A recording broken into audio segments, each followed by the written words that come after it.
Hello everyone and welcome to the Redmen TV. This is the Redmen Originals podcast. I'm your host, Theo. I am joined by Chris, Chloe and by Dan for a transfer heavy edition of the show. Part 1, we're going to be speaking about Cody Gakpo and Curtis Jones. Part 2, potentially some incomings. Obviously Liverpool have already signed a player, and Victor Munoz, we'll be speaking about him. The bid for Yan Diomande and what it means, etc, etc, etc. So yeah, welcome along. Do get involved in the live YouTube chat if you're here with us live now. And if you're not, feel free to get in touch with us on socials or in the comment section afterwards as well. Any of your thoughts on today's show. I am going to start then with the news, report rather than I'll come to you first. Liverpool apparently it could be subject to a bid down the line for Cody Gakpo. According to Victor Munoz, Tottenham are interested, other clubs too. Liverpool's position as it stands, apparently according to the report, is that like he's not really for sale and they're quite happy to keep him. But it feels like maybe I'm surprised clubs would be circling around if there wasn't. If it was just a hard, fast no, then these reports don't come out. But the fact that Romano is mentioning Spurs and a couple of other clubs maybe suggests there might be a little temptation for Liverpool to cash in on Cody Gakpo. That'd be my reading of it as well. Yeah, it doesn't feel like he's off limits necessarily, does it? And I think that's kind of like, I've been wondering for a little while now if we're going to see a slightly surprising sale from Liverpool of one of the squad members who we might have thought was somewhat untouchable.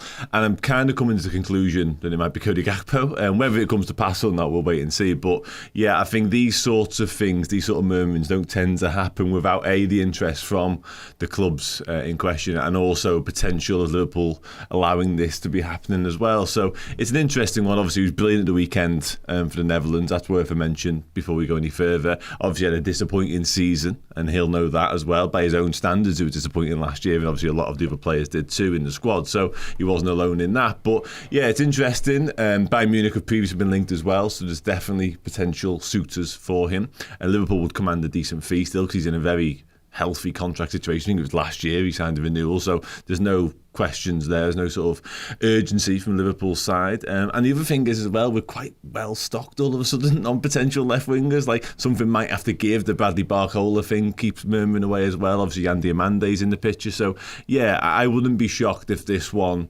suddenly became a topic of conversation in a bigger way, actually. Do you think, Chris, because Dan mentioned there, obviously Liverpool have already signed Victor Munoz and we'll touch upon him later. Yan Diomande bids are going in. There are rumours around other players. Putting 2 and 2 together, is this one where Liverpool think, well, if we can get Bradley Barcola or another one of these wingers, and Minter's name's been mentioned and a few others, then maybe we let Cody go, but we're not exactly desperate to push him out the door either. Yeah, it feels a bit like that. Obviously, Romano spoke on that podcast, didn't he, about how it wouldn't be until later on in the summer anyway, and that reads to me like if Liverpool get the business done that they want to get done, then there's going to need to be players that are going to be needed to move on. Cody Gakpo could well be that player, especially if you think that, if a Barcola or a Yan Diomande or both come in, then potentially there's not enough room in the squad for him. I think the age of him as well, the fee that Liverpool would probably acquire for him is probably all good for Liverpool, and think it kind of makes sense. Obviously we've seen some astronomical figures being bandied around over the course of this summer already. It looks like City are going to be bidding 120 million for Elliot Anderson and stuff, and yet we've seen Liverpool sort of put a figure on Curtis Jones that looks a little bit low, maybe because of a year left on his deal and stuff. But the Gakpo one feels like the figures will be about right, and what you'd almost expect from Liverpool to get. I think the longer this summer goes on, I think the interesting thing for me is we're going to be doing your director of football tomorrow, Chloe, aren't we? And then I think I'm going to do the next one. But the longer the summer goes on for me, the more I just think it's a transition year anyway. Just fucking do everything you can possibly do. Like, Liverpool aren't going to win the league, I don't think, next season. I think we're going to take a little bit of a period of adaptation to get the managers sort of way into us and exactly what we want to do and stuff. So as long as you're comfortable that you can get Champions League, just do everything. Do it all, because you'll be better the year after, in my opinion. So, and ordinarily I'd be like, look, listen, lots of outs, lots of ins doesn't kind of work, but when you're going into a transition season anyway, do everything you can. I suppose, Chloe, look at the numbers that Liverpool have got in forward areas, and Hugo Ekitike's injury plays a massive part in this one. Like, how many do you need? Do you need like 6 plus Rio? Do you need 5 plus Rio and Gamoa? Like, because at this moment in time, Liverpool are short on forwards. We don't even know, Federico Chiesa's future comes into this one as well. But like, at some point, if you're like four forwards go or whatever, they lost Salah, Chiesa might go already. Ekitike's effectively going to miss the majority of next season, and then you let Cody Gakpo go. Your signings aren't adding numbers to what last year was probably too few. You probably have to sign like 5 or 6 players to get to. I see Chris's point, but it becomes almost. It's become almost impossible to get that much business done in one window. Really, that's the the idea of just sell Cody Gakpo, get the money in. But in terms of the balance of the squad, that needs probably assessing. But if you just do Barcola for Gakpo, would you do it? I don't know. I'm asking. I'm the host. Well, I'm asking you.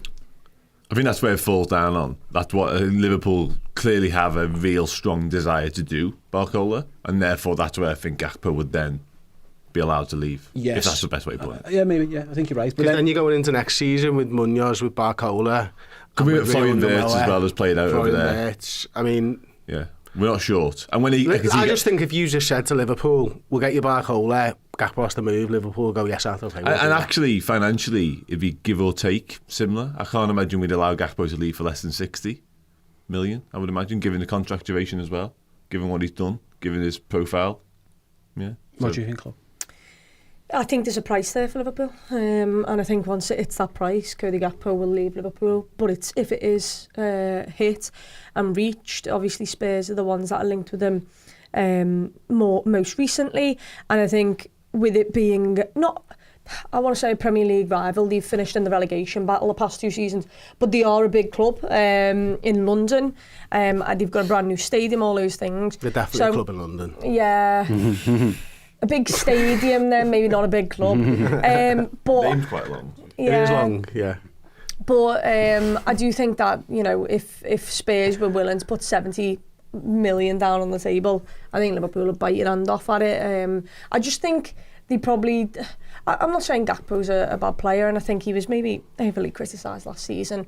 But, I do think there is an upgrade on Cody Gakpo, and I'd be lying if I said that there wasn't. And I think if Liverpool got 70 million for him, I think they'd be absolutely made up with that and run with it. I think Cody Gakpo would do fairly decent at Spurs. That's sound. But I think the way that Liverpool are looking for the future and bringing in Barcola, who is, I reckon, got maybe a higher ceiling than Gakpo. I think they'd entertain that. And also, you kind of have to make your funds so PSR looks a little bit nicer. So when you're spending 100 million on Yan Diomande, if that's what Liverpool's going to do, and who knows whether McAllister, who we all think is the most saleable asset, whether anyone's actually going to cough up the money for him, then that Gakpo deal might look more interesting to Liverpool. I suppose, Dan, listen, Liverpool changed the head coach. So there was a fundamental agreement between the people in charge of Liverpool that something was wrong last year. Yeah. Because if you looked at last season, got rid of everyone who had a bad season, we'd go into the next season with about 6 players. Like, you know what I mean? Like, I suppose Richard Hughes, Andoni Iraola, Michael Edwards, whoever, going to have to decide, is Cody Gakpo was having a bad year? Is he a bad player? Is it just one of those years where the coaching something wasn't quite right? Mm-hmm. And you go, we've hired this fella in who's got a really good track record of developing forwards in the Premier League, and I understand Cody Gakpo's in his mid-20s, he's not going to get too much more, but he's shown he can be an effective Premier League forward, really, left predominantly. I think maybe between everyone has to get our heads around the fact that probably all these lads aren't as bad as they looked last year, and therefore this temptation to just go fuck them all off. Maybe we all need to chill out a little bit. Oh, absolutely, yeah. But you're right to sort of mention there, a call will have to be made on a few of them, and it'll be dependent on underlying numbers. I think particularly in the case of Alexis McAllister, actually slightly different conversations to the Gakpo one, because that was just a massive drop in form. I think McAllister, you have to look at his physicality. He didn't really have question marks around that with Gakpo. Like, one thing actually in his favour is availability. He's always available to play, give or take, isn't he? So that's a big plus in his box. I think actually the versatility of him is kind of a massive caveat to everything we're saying here. Whilst we're talking exclusively about left wingers and the fact that we could bring in Barcola, who plays over there, and maybe that is an upgrade. In fact, it definitely is an upgrade to my mind. He doesn't play centrally as much as Cody Gakpo does, and I think we need someone to cover that position as well. I mean, we don't have that. Could that be Munoz, though, because he's done a little bit of everything? sort of tiny bit of it. Yeah, maybe, yeah, possibly. But Florian Wirtz also possibly, does that. yeah. To me, Gakpo. I'm just talking about what Liverpool might be thinking. At. Yeah, absolutely, and it's a fair point. And again, there's definitely solutions to it, but I think I would still have Gakpo ahead of those two, personally, in terms of backing up. He's like, I don't love the Gakpo through the middle thing. I don't think Gakpo loves the Gakpo through the middle thing either, to be honest. But no, it's a really tricky one. But you're right, a decision will have to be made, not just on Cody Gakpo, but I mentioned McAllister, others as well. Does Andoni Iraola like him? Does he see a football that he can work with, that he can get the best out of? Does he fit the system? Does he fit the style? I'm not entirely sure either, so it's a tricky one. You look at the players who were linked with Yan Diomande, fast, also very skillful, but very fast. Victor Munoz, extremely pacey on the wing. You look at Rio, he takes his man on a lot of the time. He does have a little bit of speed, but it's more, he'll hit that byline, he's not bothered who's in front of him. So these wingers are wingers who tend to go both ways. Cody Gakpo can do that. I wouldn't say he's faster. He doesn't do that. Unless he's wearing orange. Do that, yeah. But that is another thing for me, is that Cody Gakpo's not particularly fast in any way, shape or form. I think he's quite skillful, and you know, he can do going around the outside, but he tends to cut inside quite a lot for Liverpool, and whether that fits Iraola's style, I'm not too He's sure. He's a very good option. He's a very good footballer. He's a good squad player. Like, he's good to have and it sounds like a massive he's just a very good, reliable, safe pair of hands almost. Whereas the people that we're talking about here get your bum off the seat, more exciting. They offer a little bit more explosion. You know what I mean? And I just can't help but think that that's what Iraola wants. And the problem is a Gakpo as well, because his most recent form was poor. He hasn't really got much for us to turn to. We can't sell him because of this, and he's not even going to get a chance to show Iraola early doors what he's all about and what he's capable of, because he's going to be in that one. Must be pre-season. There was a price for Luis Diaz as well. Liverpool could have tried to work out signing a new deal for him, but there was a price, which makes me think that there will be a price for Cody Gakpo as well. There's, you know, there is probably also a price for Alexis McAllister. I think there is a price for Curtis Jones, but no one's going to go near it. So I think for a lot of our squad, aside from the ones who like we've recently just bought and who Liverpool can see the future with, I think there is a price for players, and if it's matched, I think Liverpool will just say yeah. Yeah, I think you're right there. I don't think Cody Gakpo is untouchable in this squad. I don't think there's many players that are untouchable. I think if the right fee is achieved, then Liverpool will entertain a sale for most of the players on the books. I think Cody Gakpo comes across like, when he beats a man, he doesn't beat a man to get to the byline and whip the ball in for the striker. He beats a man to create a half a yard of space to take a shot. And I think Iraola, for me, is going to look for more creative wingers. You know, he wants them to be able to score goals and stuff like that, but ultimately you want to feed the centre forward that you spent £125 million on, and I think that's where Gakpo actually, if you look at it and go, actually, that's the wrong thing. That's not what I need. I need someone who's going to get to the byline, who's going to find Alexander Isak. We're in that weird situation, though, aren't we, whereby having someone who can play centre forward is a big thing for us this season because of the Ekitike injury. That plays in Cody Gakpo's favour. Do I like him as a centre forward like you, Dan? No, I don't. Would I rather try somebody new? Yeah, I would, because I've seen it. Like, none of the forwards really, apart from Ekitike, really covered themselves in glory last season. Cody Gakpo was one of the main ones. He didn't really do anything. Could he with a new coach? Maybe. Had Milos Kerkez gone to Tottenham, do you think he'd have been asking for Cody Gakpo to play ahead of him? I very much doubt it. Might be slightly different with Robbo. They actually did link up quite well, you know what I mean? But I don't know. I think something Chloe said was quite pertinent before, and that's, we've got to get an offer in. You know, for somebody, we are going to have to sell players this summer. If no offer comes in for Alexis McAllister and an offer comes in for Cody Gakpo, I think Liverpool will take the deal.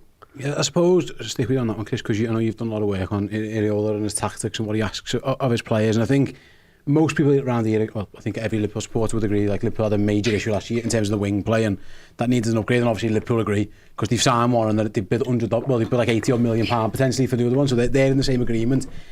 It's whether you think Cody Gakpo is just an Iraola winger, and if he's not, what is he? Because all of a sudden he's a relatively, very expensive, well-paid backup option in a system that the manager doesn't really want to play. So when you look at Cody Gakpo and his skill set and what he offers compared to what the stuff you've done about Areola, is there a match there, or does it seem quite far away? I think you can make it work. Yeah, I think any of the wingers that Liverpool would have been linked with under Arne Slot or Areola would have worked, certainly.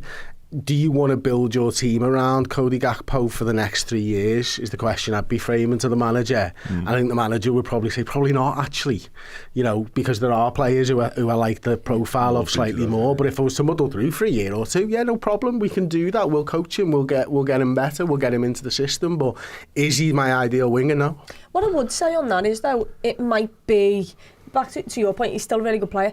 It might be useful to keep Cody Gakpo because he is a little different.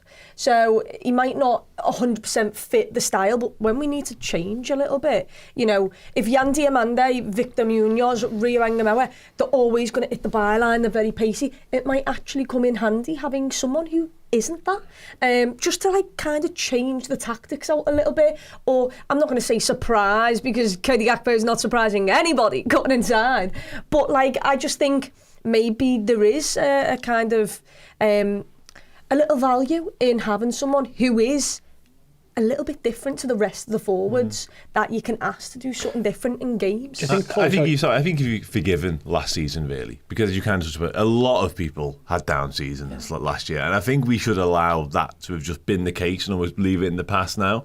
I wouldn't be surprised if Cody Gakpo, if indeed he is a Liverpool player, had a real sort of uptick again in terms of performances, numbers. Not saying he's going to set the world alight, because that doesn't feel like it's likely, doesn't feel very possible, does it? But Chloe mentioned, I think he does complement what we've got and what we're about to bring in quite nicely, actually. So is he going to be a starter every week? Probably not. Should he be a starter every week? Probably not. But in terms of accommodating him in the squad, I think there's definitely still value having Cody Gakpo around. And that is just the problem of, back to your point, if Liverpool need to make money, is having a saleable asset being a backup to Rio Angamoa, or, you know, or if they want to do a swap deal kind of thing.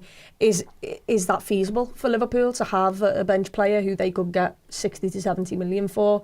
That is kind of the club that I've got to think this through, not us. But it is a situation. I just think there is a price for Cody Gakpo, and if it gets matched, I think Liverpool do it. But I do think, you know, he was maybe overly criticised last year, and it might be good to have someone who's different to the rest of the attackers that Liverpool have identified. And the other thing is as well, I think, you know, we all look at Bournemouth and what they did, what Areola did at Bournemouth, but we don't know what he's going to be like at Liverpool. It is going to change. It's not going to be as vertical as Bournemouth was. It's not going to be as transitional, because Liverpool will be the favourites in games. You know, we actually don't know exactly how Areola is going to set us up. You know, and because of that, we can't look at the past and tell you exactly what type of winger he's gonna like. But what I will say is, if he does want that verticality, and, you know, there are lots of balls going over the top, then Cody Gakpo, because he's a different profile of player, because he's taller, because he's stronger, if you're whipping balls over the top for someone to head onto and get around the second ball, you'd rather it be Cody than Rio in that situation, wouldn't you? If it's going to be a little bit more Bournemouth than anything else, because of just his height and his physicality. I think he starts next season, by the way. I think he's the left winger for a while. The signings will change that, but as it stands, I think he will. I think he's ahead of Winger, for example, if I was picking the team. I think today I agree with that, but I think the signings will be brought in and he'll leave. If Diomande... you reckon he'll be gone this summer? I think so, yeah. I think Diomande, it would have to be Diomande and another. It's the Barkler one for me. Barkler or Mint or whoever... Because I listen, I'm with you. If the manager says, listen, I just want 4 absolute road runner wingers, then he has to go, doesn't he? He's not going to play him, I might as well get rid of him. But it'll be interesting. But it's just interesting, like I say, that Tottenham, if there's interest there, usually that means that there's a possibility for sale. That's going to take us on to our next story. Actually, it's around Curtis Jones. So over the weekend, Chris, Liverpool rejected a second bid from Inter Milan, around £21 million, I think it was, £20 million roughly for Curtis Jones, and then it was briefed out, because all the journals had it at the same time, that Liverpool are effectively willing to keep Curtis Jones rather than sell him for that much. Liverpool would only sell him if they get 35 million quid, even though he's into the last year of his contract. It feels a little bit like the Reds putting it out there that here's the price if you want him, come and get him kind of thing.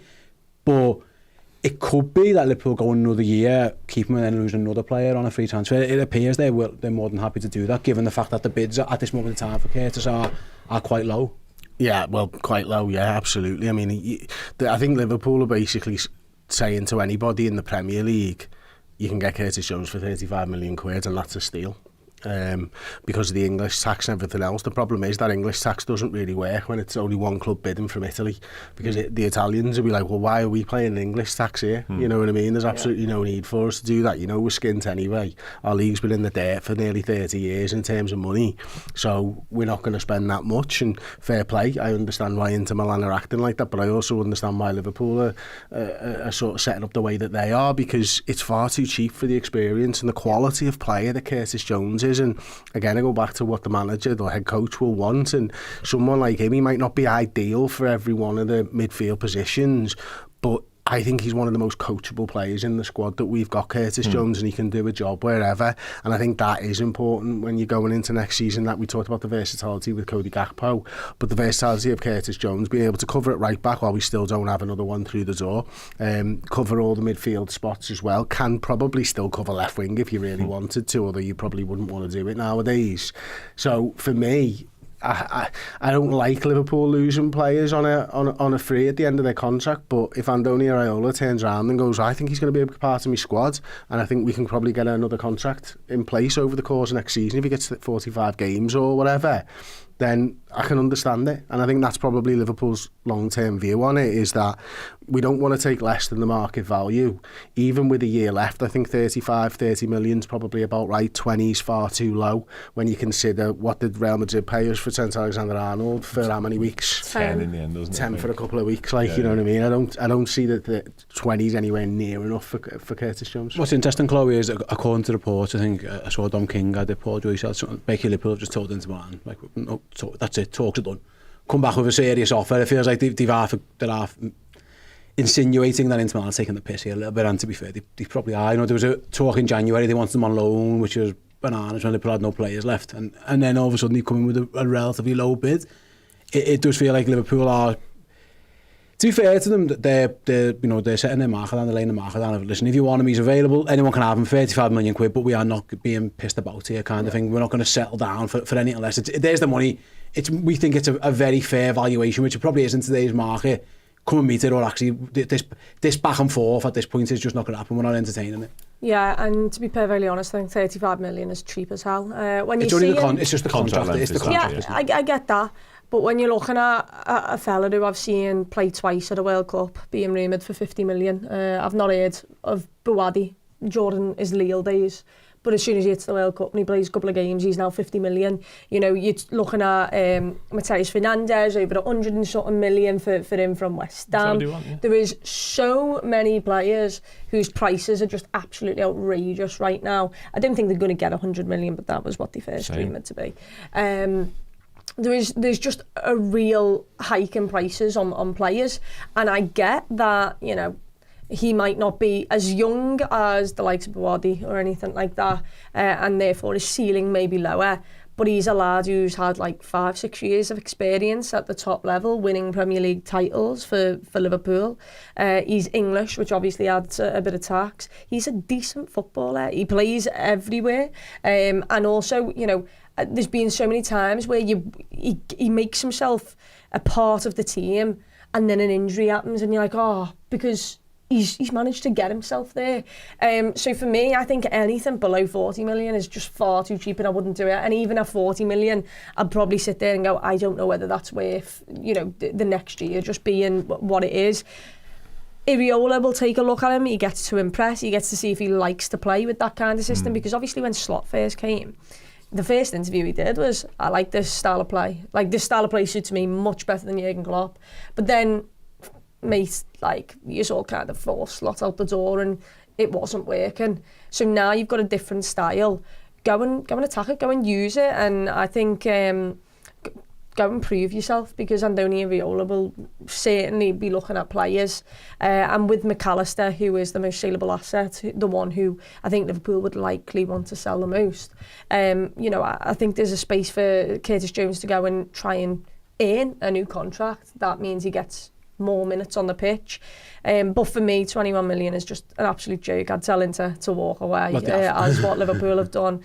And I wouldn't be entertaining anything below 35 mil. If you don't put at least 35 mil on the table, just don't even bother. It looks like that is the fee, 35. Dan, what's going to be interesting here is where Curtis is at with all this. Yeah, Like, does he want to go? Is he happy to go? I've got to go and impress another manager and work my place, and it looks like going into it, I'm already probably behind because I'm probably not in his first team at this moment in time. I'd be shocked if Iriola's walked in and gone, I'm going to build my midfield around Curtis Jones. I hope he might, but I'd be shocked if he did. Curtis's headspace and all this, and what's he willing to do, and is he willing to push for a move? How badly does he want to go to Milan or Tottenham or Aston Villa or whoever else? How desperate is he to stay and play? That's kind of the unknown here, really, because 1 year left, he probably is thinking, this is my time to go and get myself a big contract somewhere and play every game. I'm a really arsed going through the rigmarole of trying to prove myself again. That is going to be key because, as it stands, to be fair to Curtis, whatever's happening behind the scenes, he's been very respectful in terms of he hasn't mentioned it in the press, he hasn't talked about his contract situation once, really. Every time he played toward the end of last season, I think you'd be foolish if you suggest that he wasn't giving it his all to get Liverpool back in the Champions League. He was doing a job for the team at right back and doing a pretty good job at it. I wonder where his head's at in this, because that's the one thing we haven't really discussed. No, absolutely, yeah, and it's probably the biggest part of it, because that will sort of, it will change the direction of travel of what happens next, I think, because I'm sure Andoni Iraola and Liverpool will want to sit down and have that conversation with him. But if he's done to the point where the new manager can't even sort of persuade him to stick around, and it's kind of what you just said there, because I would like to imagine that he's of a mindset of fresh start, and this is my chance to stake a claim and earn that new contract, like you rightly said, and this could be the making of me as a Liverpool star, like he's always dreamt of being ever since he was a little lad, and he's shown nothing to the contrary of that, because his performances back in the season, especially given where we all believed his headspace to have been at, where he was kind of half looking at the exit door, and sort of the rumours in January obviously came out for a reason, and I was starting to think we probably are seeing the last of Curtis Jones in Liverpool shirt. For all that's been going on in the background, and for him to produce the levels of performances out of position that he was, speaks volumes of his character and his attitude and his commitment to Liverpool. So I would love for him now to look at this and go, do you know what? I wasn't really fancied by the old guy in charge, but this is my chance, this is my opportunity. Let's take it with both hands and let's really earn the right to become Liverpool legend, because I think he's brilliant. I think he's versatile, he's excellent. I think he's got vast experience now, just accrued over time, despite not always being first name on the team sheet. So I would love nothing more than Curtis Jones to come full circle and make himself a Liverpool first team regular. I suppose, Chris, the flip side is any time it's briefed out that there's a price, that player's for sale. You know what I mean? Like that 35's out there now. Every single club in the land knows you can get Curtis Jones for 35 million quid. It feels more to me like Liverpool, that isn't by accident. You know what I mean? Like every briefing out, Liverpool will want £35 million, this 21, insulting, etc., etc. I'd be surprised if there wasn't a queue of teams willing to spend £35 million on Curtis Jones. If he was playing somewhere else, I'd want Liverpool to go and sign Curtis Jones for £35 million, which suggests I would quite like him to stay, but I understand the contract situation. It still feels like that. Yeah, this might be Liverpool just opening the door to everyone else and going, listen, Inter Milan have had their chance. They've messed this one up. Yeah, like I said before, that 35 million for me speaks to the Premier League sides. I think, I agree with what Chloe was saying before. I have him down as bare minimum a £50 million centre midfielder, bare minimum. I'm probably closer to 60 if I'm being truly honest, and I know a lot of people will disagree with that because I know a lot of people don't like Curtis Jones, but with his experience, with the versatility that he's shown, with the medals that he's put on the table as well, and the big games that he's played for us, I think he is an absolute value signing for anybody in the Premier League at £35 million. I just think he improved most of the teams below us in the league by putting him into the centre midfielder spot. It wouldn't surprise me if, we're going to do on the bias show later, the likes of Newcastle and Tonali potentially moving on and stuff like that. Curtis Jones walks into that spot in the Newcastle side for a quarter of the price probably that Tonali's being bandied around at. And I don't think there's that much of a drop-off, if I'm being honest. I think Tonali's a better player, don't get me wrong, but not so much so that he's worth 4 times the amount of money. So for me, I think any Premier League club would be lucky to have him, and I include Liverpool in that. Yeah, we'll just have to see how it pans out and where they're going to go with it, but it does appear, like I say, the door is potentially open for sale. There's your thoughts on the Jones and the Gakpo situations, guys. We are going to go to a quick break now, after which we're going to be talking incomings. Liverpool have got one done and they're trying to get another comeback after the break. And we'll have a chat about all that good stuff. At the end of June, one of our wonderful Redmen Plus Legend subscribers will be getting their hands on this, a shirt signed by Liverpool legend Ronnie Whelan, League and European Cup winner. If you want to be in the draw for this shirt, simply download the Redmen Plus app, subscribe as a Legend tier subscriber, and at the end of June, your name will be in the hat, and yeah, you might get your hands on this. Welcome back to the show. Let's talk incomings then. Victor Munoz is a Red. Chris, Liverpool swoop in on the Magpies, ironically, and get this deal done. and get it done quickly. The player profile of this guy, I've said this a few times, you can tell a lot, I think, from what a new manager or a head coach or whatever wants by the first signing he makes and what type of player he wants. And Liverpool have gone for a raw, absolute lightning fast, versatile forward. It just feels like a perfect Iraola sign in terms of what I associate with his football and his teams in my head. It's a lad who we can coach to get better, but has got the raw physical attributes to do exactly what he wants from him. And apparently, we shouldn't be surprised that Iraola actually played a big part in this transfer. On one of the first conversations he had with Richard Hughes, apparently identified this player. I think it's a real positive for Liverpool that this is the tone now. This is the type of footballer we're going for, and it looks like it's going to be a hugely exciting one. Yeah, it does. I mean, that's it, isn't it? Obviously, young, raw, pacey as hell, can play across the front line. It's everything you want, and it comes out of nowhere, which makes it even better to me. You know, but let's not forget that Liverpool will have scouted him extensively before Iraola came in. Yeah. And that's the other part of this. Iraola's had a big say in it, we know that. But he'll have been put forward on a list of players. Liverpool won't have rushed into it in the week between, hiring Andoni and Iraola and then bringing in Victor Munoz. That just wouldn't have happened. So they've done the legwork properly on the signing as well and understand exactly who he is and what he's about. But yeah, it says a lot that Andoni wanted to sign off on it. And it's just so exciting, because the one big thing that we've lacked for a year or so now is pace in the front line. Like, whenever I've watched Liverpool, not only was the football slow, but the players just weren't quicker than the other players. Yeah. And it's such a key attribute to have in the Premier League, isn't it? So it's going to be really exciting to see pace merchants on the wings again for us. Dan, you've spoken to a lot of people. Go and download the Redmen Plus app, by the way, and find all that amazing content. If you want to know anything about Victor Munoz and his style of play and what he's like and all that kind of stuff, then Dan's interviews with the various experts will have you covered. The couple of things that keep coming to me are, first of all, everyone mentions how fast he is. Yeah. But it isn't just the pace, because that sometimes can be a detriment. If all anyone speaks about is that he's fast, sometimes that's a bit of a red flag. Thomas Hoyley was fast. Yeah. What else has he got going for him? It feels like there's more to it than just he's a quick fella. Like the versatility, the rise actually from Real Madrid into the team there, to moving away to Osasuna, to getting himself in the Spanish national squad for a World Cup.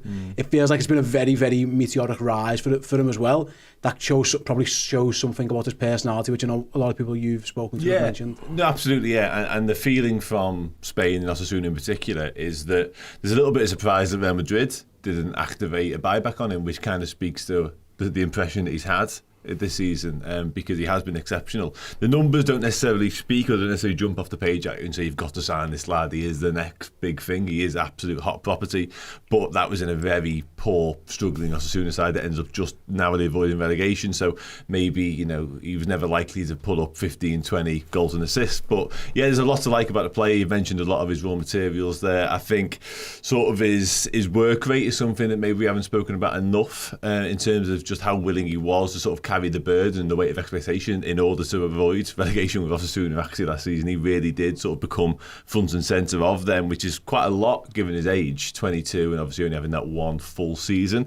Interestingly enough, actually, obviously a little bit of adversity along the way in terms of his journey. He's well released from the Barcelona academy when he's very, very young, before joining Real Madrid, obviously. And I think he made his debut in El Clasico, and he got a little bit of stick post that because of his performance, and he managed to sort of brush that off and go again. So despite his age and maybe lack of experience, it hasn't been without its sort of setbacks, and he's managed to sort of again go and brush them off and make himself a Spanish international who scored on his debut for Spain. So hell of a lot to like, hell of a lot to work with. I don't think it's going to be overnight success. I don't think we're going to see him starting day one in the Premier League and just being a superstar for us. But over time, given Iraola's track record, given the knowledge Iraola clearly has of the player, I think there's a lot of upside to this one. And we might look back, we spoke a moment ago about the FIFA Curtis Jones being divisively at 21 million, even 35 million. This at 34.5. We might look back at this one a little bit understated, a little bit low key. We haven't gone all out in terms of celebrating it, but it might turn out to be a really sort of key transfer for the Iraola era. I suppose, Chloe, as well, and this is going to be at odds with the next story we speak about, where Liverpool are maybe spending upwards of £100 million on a teenager. I'm very much aware of that.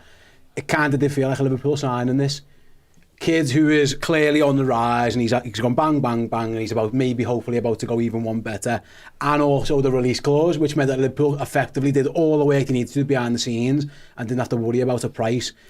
The fact that they've took him off Newcastle, that feels very, very Liverpool as well a little bit, that they've gazumped the Reds.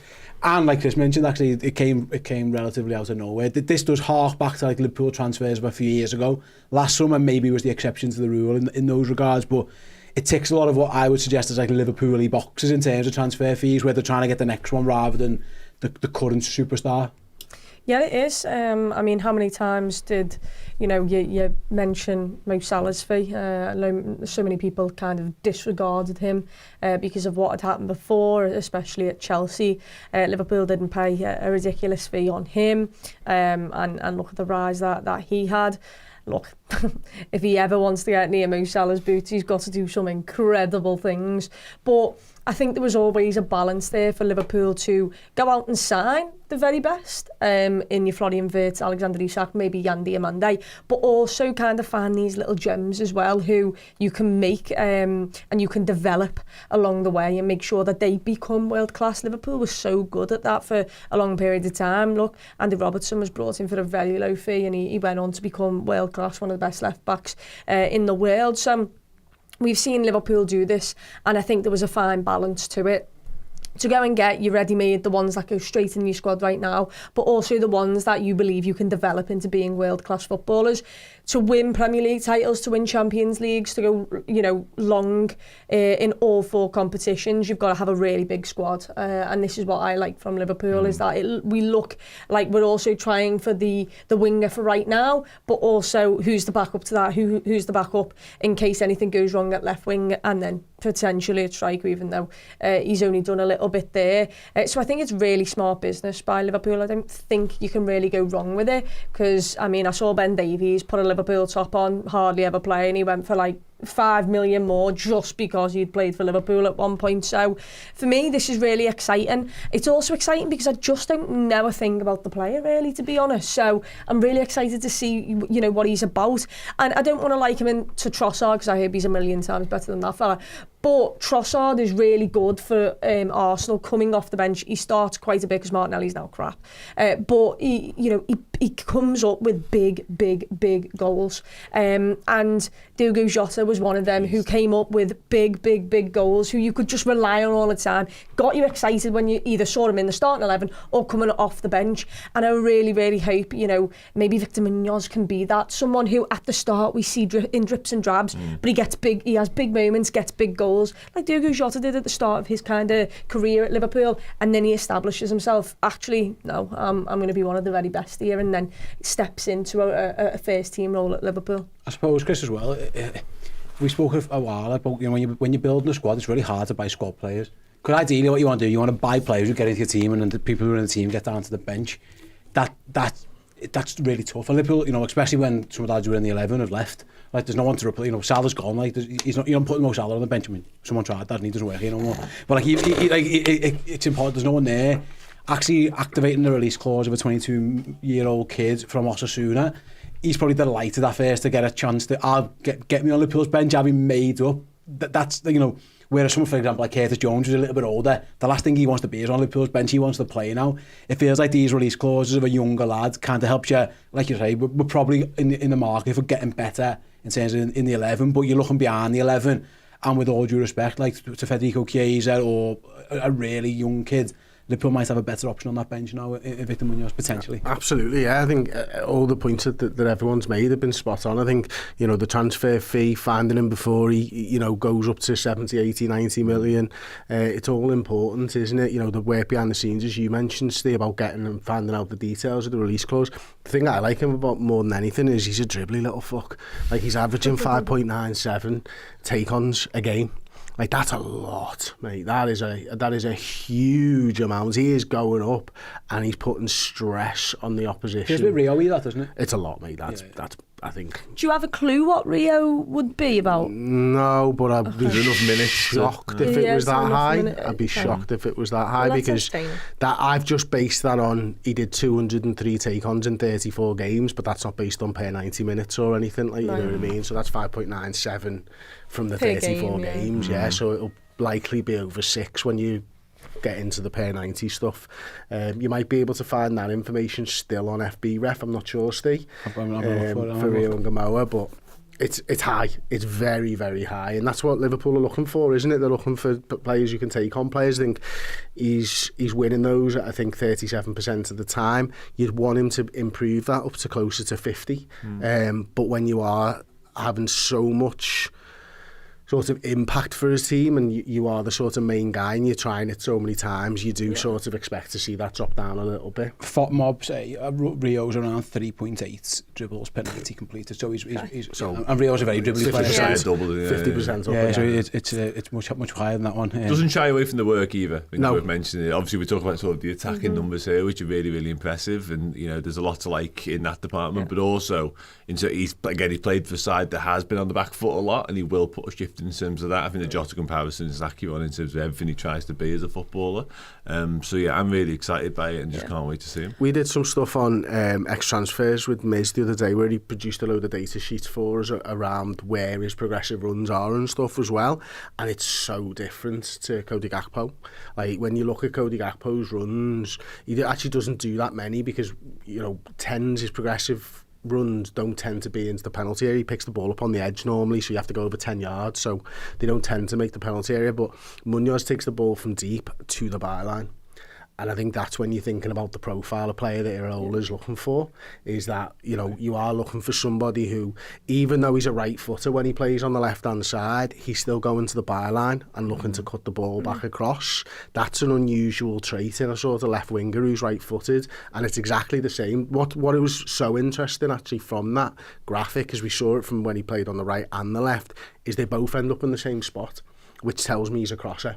First and foremost, he's looking to pick out that number 9, and then you sort of transpose what you think Liverpool are going to want next season. You're like, okay, so he's going to be looking for Alexander Isak, whether he plays on the right hand side or the left hand side, and it's all these little things that you can sort of these stats and these graphs that we use on X-Transfers, and Dan and Josh are going to use some in the deep dive on Wednesday. They all paint a picture of a player, and that's the thing that I sort of get excited by, is seeing what you think's going to happen and then seeing it actually how it sort of plays out on the field. Moving away from Munoz for now, let's talk about Yan Diomande. You know, Chloe, you and I spoke about him briefly. Never spoke to him for clarity. On the transfer podcast last week, Liverpool had the bid rejected. It appears that over the weekend, Chloe, the latest update, I know you spoke about it again this morning, but like, it appears Liverpool are going to go back. They have not been put off by this.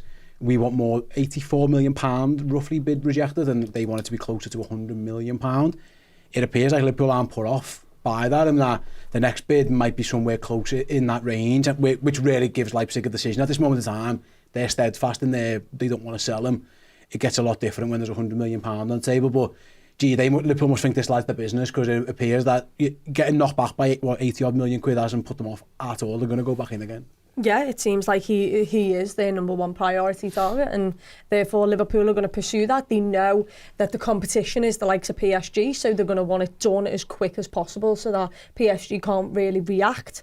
And also on top of that, you know, they kind of want it done because I think they've done the player side quite well. It looks like Yan Diomande really does want to get this move done, and Liverpool certainly want him. So for me, I think it's one of them where you hopefully are going to find a compromise. Who knows how much more Liverpool go up, but if Liverpool put a fair offer on the table and somehow get Yan Diomande to go to RB Leipzig and say, I want to go to Liverpool, you need to sanction the move, then, that can help us as well.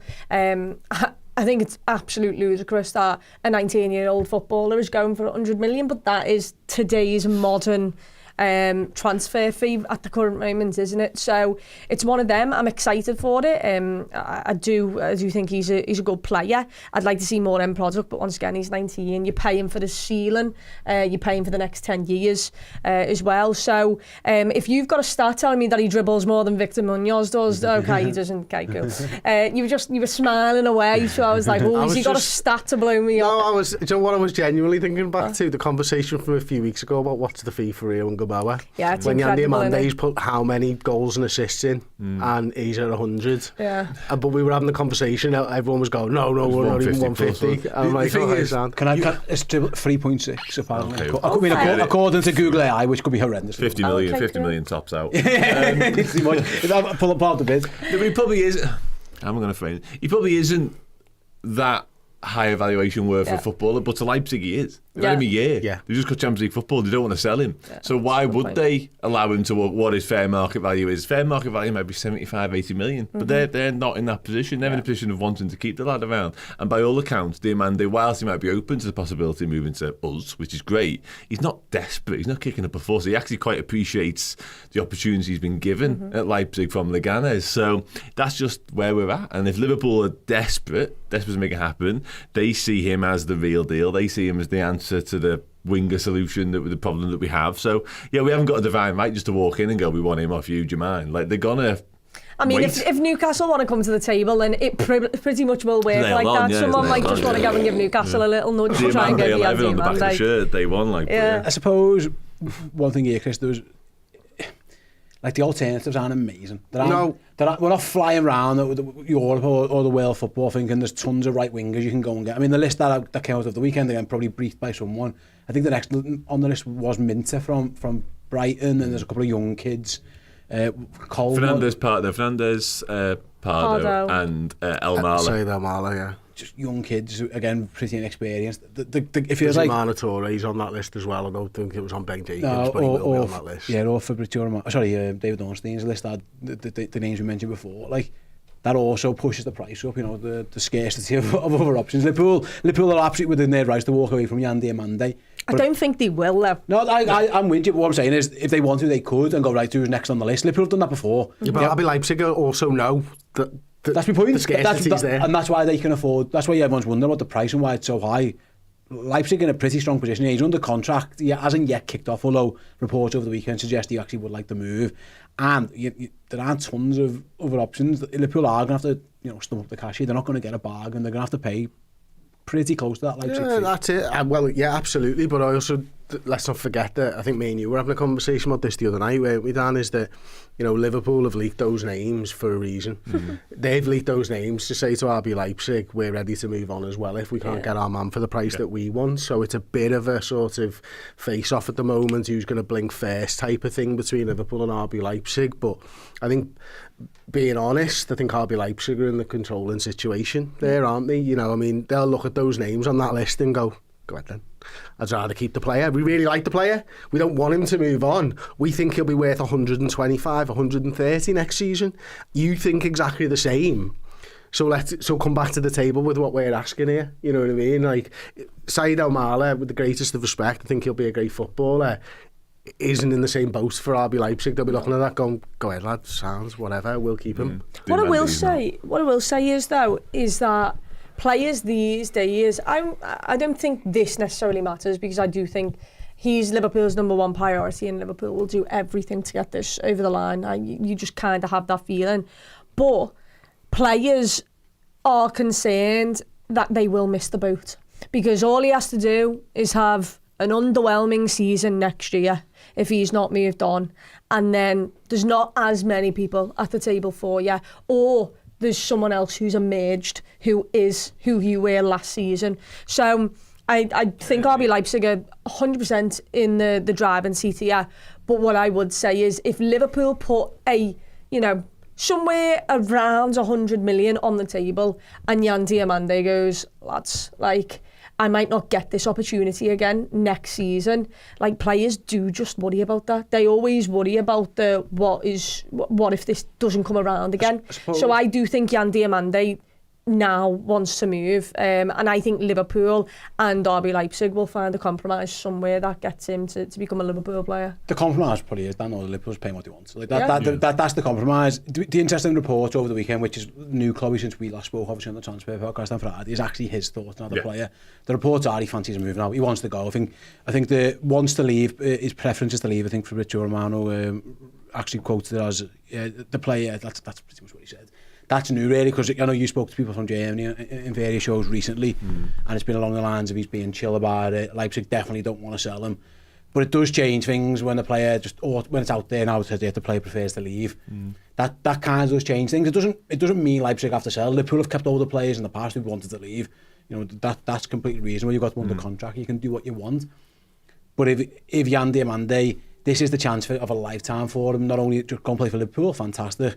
The money on offer, the salary increase, the Premier League, it's on another level. And at some point, I think most football clubs understand that and have to eventually let you go. Leipzig are tough to deal with, we know that. But I think if your model is to bring young players in and sell them, the second one of them gets rejected and moved to Liverpool because you're not selling them. Your whole thing falls apart a little. But you're like, well, the next guy's not going to come here if he thinks he's going to get stuck. Leipzig, while they're within their rights and they've got every right to hold off the money, you've got to be a little bit careful doing that because it can bite you on the arse in the long run. Yeah, no, absolutely that. Yeah, and ultimately, you know, we've said this numerous times, they do end up eventually selling the player more often than not. We just have to meet them at the value they see fit, and that is upwards of what Liverpool have currently offered. So it's interesting because obviously, as you touched upon there, his preference is now seemingly to move on. He's been very respectful along the way. I'm sure that will continue no matter what happens in terms of developments from here on out. But I just, Chloe's point about almost him being like, well, this might be my once-in-a-lifetime move. I might not get this opportunity again. Leipzig and Liverpool clearly feel like this is something that will come around again, because if Leipzig were inclined to think, actually, it might have been a flash in the pan season, like this might be our one time to cash in on this player and make an absolute fortune on what they paid, we best sell him now. But they're so digging their heels in, they're so steadfast in like, oh no, this is him, like this is the next superstar in world football. They're willing to reject bids around the 100 million mark. Speaks to the quality of player. Could that not also just be because there's hardly any options as well? Like, they can, I hope they think that, because that'd be sensational for us if we get him. But my point being is that still, they might have that thought because they've still looked around and gone, true, but their model is so heavily weighted towards what you said there, which again will be a part of their thinking, because they've got to think about the conversation they have with the next one. They try and go and unearth from somewhere and look, we've got this body of evidence to suggest that you do well here, you can move on to XYZ club, so that as well. But yeah, I just think if they're so convinced that they don't need to sell at the first offer that comes along under their nose, that just says, okay, this kid is absolutely in, because Leipzig think that this will happen again next summer and maybe even the one after. That's remarkable levels of confidence in a football's ability that he is the real deal. And I think, sorry, Steve, I was just going to say on that as well, I don't think it hurts them too much, because I think if you were to go to RB Leipzig with the view to that you're going to get a move to a bigger club, you wouldn't expect to just be there for a year. No, true. I think you know, there's a commitment. The commitment's both ways, isn't it? Yeah. You know, the commitment to him wasn't in a year's time, you'll be getting off somewhere bigger, mate. It'll be a couple of years' time, maybe 3, whatever. This is an extraordinary situation for an extraordinary player. He's probably the first of the kind, actually. I'd be wrong in this, but I don't imagine there've been many that have gone to this type of club, not just Leipzig, and gone after a year. I imagine, Bournemouth had a couple in there similar in this country, I guess. But I don't think Leipzig have often turned around that fast. Dortmund have done it a little bit as well. Obviously, they had Haaland from Austria, but that was a couple of years again, wasn't it? So, yeah, this does feel quite extraordinary. Yeah, Liverpool must think he's brilliant. The interesting one, again, according to a lot of the reports, Chris, is that Liverpool are going to go back, but they don't want this to be a saga. They don't want it being drawn out. Now, Ivory Coast play Curaçao, I think, is on Thursday. So there's a bit of time there. It feels like Liverpool try and want to get this one done ASAP. They want this one boxed off sooner rather than later, because if it's they won't want this becoming one of those Alexander Isak situations what drags all the way through. It appears that they will have some type of deadline on it at some point, and makes you think that maybe they are going to push for it as early as this week. Yeah, and I think that's also to, hopefully ward off some other suitors. Paris Saint-Germain have obviously been spoken about as a potential destination for Diomande, so I think the faster Liverpool move, it's in their best interests. I think if this drags out all summer long, then we'll have a couple of people knocking at the door for Yan Diomande with us, and it becomes harder for Liverpool to get it over the line. So I think they have to move fast. They recognise that, and they are moving fast. Hopefully the medical team's still out in America anyway, so that they're just going on a couple of little internal flights or whatever they're going to. They're having the time of their lives out there. They life aren't they at the moment? Fair play to them, just chilling in America, having the time of their lives at the World Cup. That is the last one though, Chloe, because when there was a worry, actually, I think a lot of football supporters, not just Liverpool fans, were always worried about the World Cup and what that means for transfers. Loads of players at the World Cup are getting deals. We've got one of them. It's mad because it's basically a week between games, that's why. That's what this it's a joke, innit? That was kind of the point. That this is the time to do it, because once the knockout stages come around and it gets a little bit more condensed, and the game, the period between games dies down, you're not going to get it. Ivory Coast aren't guaranteed to be in them round you, but if they were, and all of a sudden, if you're an international man, you'd be knocking it on the head. Whereas, for example, Martinez at Portugal, whatever, was quite happy to let Bernardo Silva do his medical, or Spain were quite happy to let Victor Munoz do his medical because he had a week off. Diamande's got a week, but then after this weekend and the group games are over, that's going to turn around. If Liverpool want it done in this quick period, they might really have to go and really be forceful and get it done this week, and actually just lay down the money that Leipzig won, or close to it. Yeah, and I do think that they will do that. Because of, like you mentioned there, if they drag this on, it becomes a bidding war. It becomes, can you deal with his dad wanting to go to PSG a bit more than Liverpool, because that's what his dad fancies. I think his dad's torn, isn't he? Half and half's got half his dad, like. Oh, his dad's one of the many PSG Liverpool supporters that exist in the world. But I think Liverpool will accelerate it, and we've heard it. Look, a bid is imminent from Liverpool. We have, the negotiations are all, okay, well, we can get this done. There's no hostility. It's not like RB Leipzig have done what Liverpool have done to Inter Milan and gone, grow up, like, give us a decent fee. Yeah, there's positive progress on it, and there's movement. So I think Liverpool, look, he's so obviously their number one priority, and I think Liverpool will go and get it done. I think they might get it done. I'd be shocked. No, shocked might be too hard. Surprised if by next Monday we aren't sitting here saying Liverpool have got a deal done. At some point I'll be recording a video for like 11:30 in my house, which tends to be what's happening over these transfer windows. Are you willing to say by this podcast next week he's a Liverpool player? Yeah, baby, close to it. I'd be surprised if it wasn't, because I think Liverpool would really push this week or move away from it. They know the money. Like, there's no negotiation really to be had. You're splitting hairs now, aren't you? Same with the Inter Milan Curtis Jones thing. Like, there's no real messing. It'll be more about how the deal's constructed, as opposed to how much up front, how much it is. You know what I mean? That's what it'll be. How they pay it. I think the here we go's done, but it might not have been confirmed by Liverpool. Drinkers in next drafts. Monday. Ready to go. The original. I mean, Liverpool just haven't confirmed it. Put it on my. Oh, so like, Liverpool confirmed it really quick. quick with Munoz, didn't they? Yeah. That was a surprise to me how quick that got confirmed. Yeah. Sometimes you get it that it's done, and it's like 3 or 4 days before Liverpool have done anything. I think Liverpool go a little bit more on the video side of things with a £100 million player. My thinking is, Chris, you spend a little bit of time curating that content, don't you? Because you're gonna, it's gonna bang on socials. Then it might just take a little bit more time. We haven't got any photos of Munoz. No, like, he's in it was just the Spain stuff, weren't it? So I'm also going to wait for that. £100 million player, that's what I'm saying. Yeah. Do you know what I mean? They might want it done. I'm not that I'm convinced. Do we have to pay? Who do we have to pay for his rights here, though? Oh God! Is it Jay-Z? Who is it? Yeah, because Rock Nation. Yeah, it's really difficult sort of legal. If they don't get him complexities, the announcement video song, what's going on? Yeah, I'm not saying I'm confident, but like, I've got a webcam staying home with me, and I can promise you it's not for anything else other than maybe a Yan Diomande video. I am not that desperate for money yet. Godcam, yeah. Although, if you Google whores on webcams, you'll find something else. It definitely won't be me. Let's just put it that way. Yeah, that is for certain. Don't Google that. Don't Google that at work. I mean, feel free. Just go on a private browser if you want to do it. Dan, forget webcams. What's a private browser? Don't worry about it. Yeah. I said by next Monday we might have. I think Liverpool are going to be there. Are you not? No, I'm convinced he's going to be a Liverpool player this week. Yeah, I am. Firing busy week, this, firing up innit? the engines this week, don't worry about it. Can I ask though one thing, Liverpool? Could you do it on a day where it's raining and it's not 38 degrees? Because so October. quite frankly, Don't do it on Thursday. don't do it on Wednesday. Don't do it on Tuesday, Wednesday or Thursday. Maybe or Friday actually. Pick a Saturday or a Sunday. No, that's worse. No. Are you mad? That's the worst for me. I've got a life outside of like football. That's what I'm saying. Yeah, But I can just be happy about life in general. Fair enough. I was thinking from a work point of view, but just, I like. No, I was just thinking of like I get to enjoy the sunny days, but then But then that means we have to do stuff. Yeah, come on, think of the game. Anyway, he's absolutely fine. Chris, where are you at it with it? I'd like it to be between 2 and 3 on Thursday. I think that's the gap in my diary this week. So if you can do between 2 and 3 on Thursday, I'd really appreciate In it. working hours, please, as well. Jeez, yeah. don't do it Friday evening. 11:30. I Yeah, Victor Munoz, 2 a.m. I was putting off videos. We don't need that. I mean, it is what it is. Listen, I'm being very, very selfish. You might need to give it a few minutes to make sure that the bid didn't get rejected next time. There's the Diomande one. Yeah, that wasn't ideal. That was it. 2 videos down. Listen. That was dead funny. Sorry. No, yeah, It was in there.